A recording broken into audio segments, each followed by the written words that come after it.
एक तांत्रिक उस महल को खरीदने का मन बनाता है।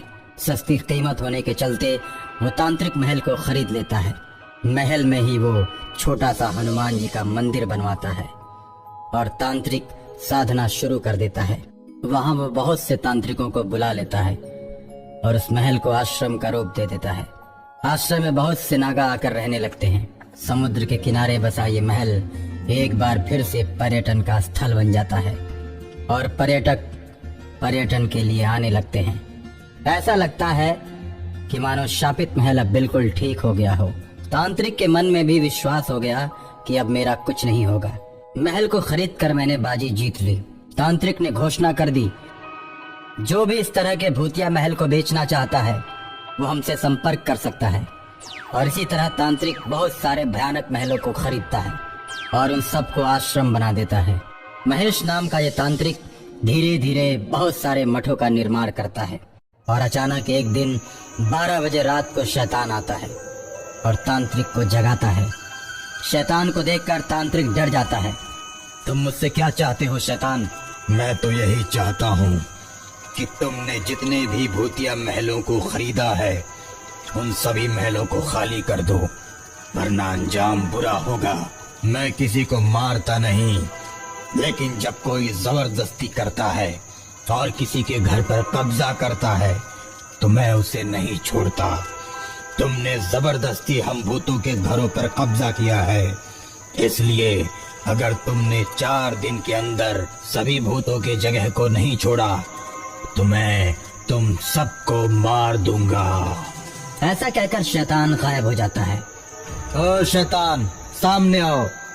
केवल अपनी बात सुनाकर चले गए, मेरी बात भी तो सुनो। शैतान सामने आता है तो तांत्रिक उससे बोलता है, देखो भाई, मैंने बहुत सारे पैसे देकर महलों को खरीदा है। अब मैं तुम्हारे कहने से छोड़ नहीं सकता। 2-4 दिन की बात बोलकर जा रहे हो, मैं भी कह देता हूँ 2-4 दिन क्या, जन्मों जन्मों तक नहीं छोड़ने वाला। तांत्रिक की बात सुनते ही शैतान क्रोध में आ जाता है। वो तांत्रिक का गला दबाकर उसे मार देता है और खून से महल की दीवारों पर लिख देता है कि महल में रहने वाले मारे जाएंगे, और उसके नीचे लिखा होता है शैतान। सभी नागा जब खून से सनी तांत्रिक की लाश को देखते हैं तो दंग रह जाते हैं, और जब दीवार पर लिखी शैतान की बात को पढ़ते हैं तो उनके दिल में दहशत पैदा हो जाती है। सभी नागा एक साथ बैठकर बात करते हैं कि इस जगह पर रहा जाए या इसे छोड़ दिया जाए। मंगल नाम का एक नागा आगे बढ़ता है और बोलता है, हम लोग सिर्फ एक तांत्रिक की मौत से डरकर भागने वाले नहीं, हम नागा साधु किसी से नहीं डरते। सबसे पहले हम लोग तांत्रिक की मौत की सूचना पुलिस को देते हैं।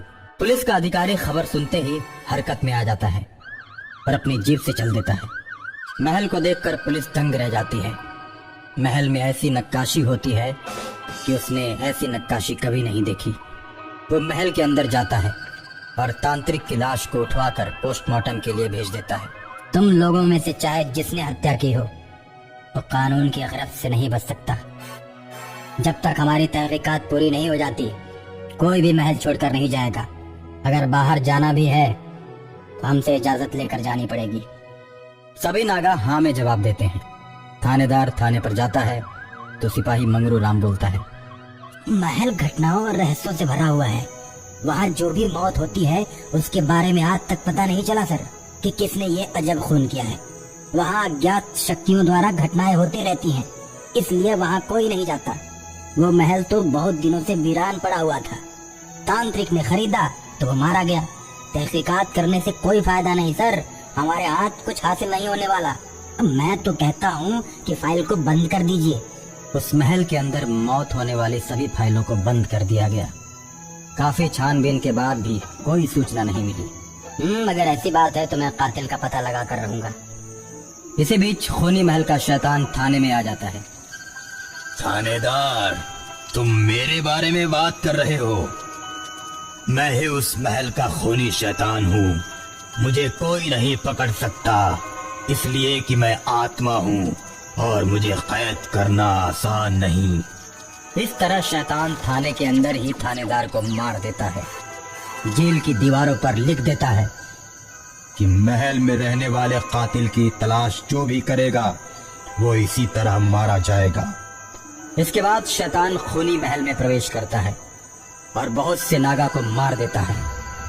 बाकी बचे हुए नागा भागकर अपनी जान बचाते हैं और आज भी वो महल वीरान पड़ा है और सैलानियों का आवागमन भी बंद हो चुका है।